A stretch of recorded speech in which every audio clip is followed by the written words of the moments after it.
We're going to have closing remarks now. As I mentioned about the quick yeses and for them to spend their valuable time, the person who I'm going to call up for the closing remarks has even less time. He's a globe trotter as a pharmacist. So if you guys don't know, I'm sure all of you do know who this is, but Sherif here, he is a recognized pharmacy leader. He is the co-CEO of On Farm United, as well as the president of the International Pharmaceutical Federation of the Community Pharmacy Section. So that in itself lends a lot of time, and I'm very happy for him to spend his time with us today. He's on many different national boards. He is involved himself on many different aspects of the pharmacy world and has proven time and time again that advocacy does make a difference. And everyone here spending their time here, it does make a difference. And him spending his time here, it just, it means the world to us. So I don't want to keep you guys waiting. I know the anticipation's building. So without further ado, Sherif Guorgui.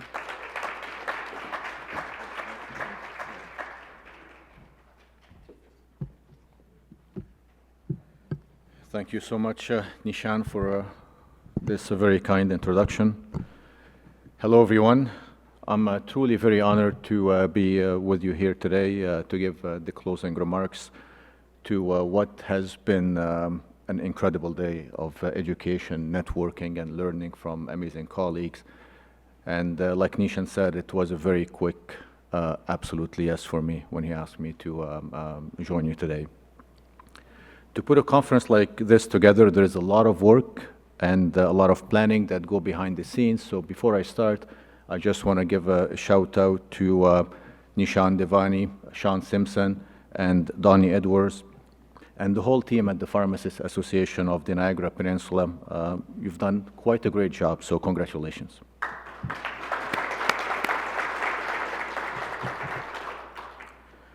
A conference like this and events like this would also not be possible without the generous support of sponsors who are always keen to invest in the future of pharmacy.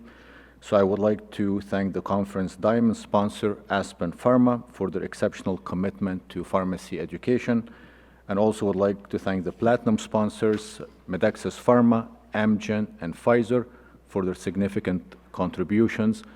And I would like to thank all the gold, silver, and supporting sponsors. And of course, the outstanding lineup of speakers: Simon Boulis, Sherry Turkus, Raif Kalini, Dr. Zain Shagla, Justin Bates, Nardine Nakla, Siva Palan, Danielle Paez, and Donnie Edwards. I mean, what an unbelievable lineup of truly incredible all-stars in the profession. So thank you so much for being here and for taking the time to share your knowledge and valuable insights with us. And of course, I would like to thank everyone who is here today, who attended with us either in person or online. Thank you for making the time to be with us. So I do get the opportunity from time to time, like Nishan said, to speak to pharmacy colleagues around the world. In fact, next week I will be in Brazil to speak to colleagues in Latin America. And I always take these opportunities to share with them the message that I'm going to share with you today. Because I truly believe that it is our collective responsibility as pharmacists all over the world to be telling our story. Normally, I tell the story as a presentation over a course of 10 chapters and delve a bit into each chapter of the story to put it together. Normally, that would take about 45 minutes or so. But for the purpose of closing remarks, I'm just going to give you over the next 10 minutes just the key takeaways that I would like you to take home with you today. It is our responsibility to tell our own story. That's the core message. Now, it may sound simple, it may sound obvious, it may sound straightforward, but it's really important that we understand what that means. The reality is, if we don't tell our story, if we don't shape it, if we don't craft it, and if we don't share it properly and consistently, someone else will. And they just may not get it right. That's why it's not only important that we tell our story, but it's also important that we control the narrative of that story. Now, pharmacy obviously has a very rich history of plenty of significant contributions to science, to public health, and to patient care. But that's not the story I'm talking about. So we're not going to start from that beginning. The story I want to talk about begins at the time when the whole world shut down. We all remember the time of the pandemic. Clinics closed, doctors' offices closed, healthcare systems froze. But pharmacy, we stayed open. We didn't even blink. For us, it was business as usual. We adapted overnight. We secured our own PPEs. We redesigned our workflow. We provided COVID-19 tests. We administered COVID-19 vaccines. And most importantly, we were there for our patients, and we were there for the whole population. So when everyone was panicking, we showed up. When access to care was vanishing, we stepped in.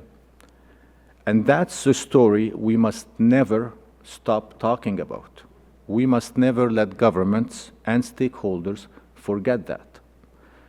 And if you recall, we didn't wait until the pandemic was over to start changing that narrative.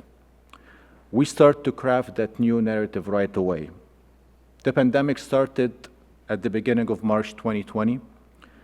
By the end of March, we had already renamed that month from Pharmacy Awareness Month to Pharmacy Appreciation Month. And that was simply because we were way past the point of raising awareness. We had earned recognition. We have demonstrated our value. So it's very important that we make sure that our response during the pandemic, how we stepped up, how we were called heroes, all of that should not become part of our glorious history. It should be the foundation of our advocacy moving forward. And we must consistently remind governments, stakeholders, and our patients of what we have done during that time.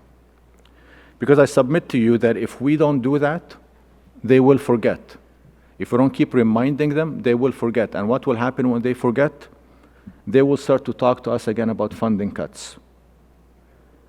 And to be very honest with you, if they do that, if they start to come back and talk to us about funding cuts, it will not be their fault, it will be our fault. It will be our fault for letting that happen. The pandemic revealed that the healthcare system was not built to handle crisis. Access to care was inconsistent, primary care became inaccessible, and emergency rooms were overwhelmed.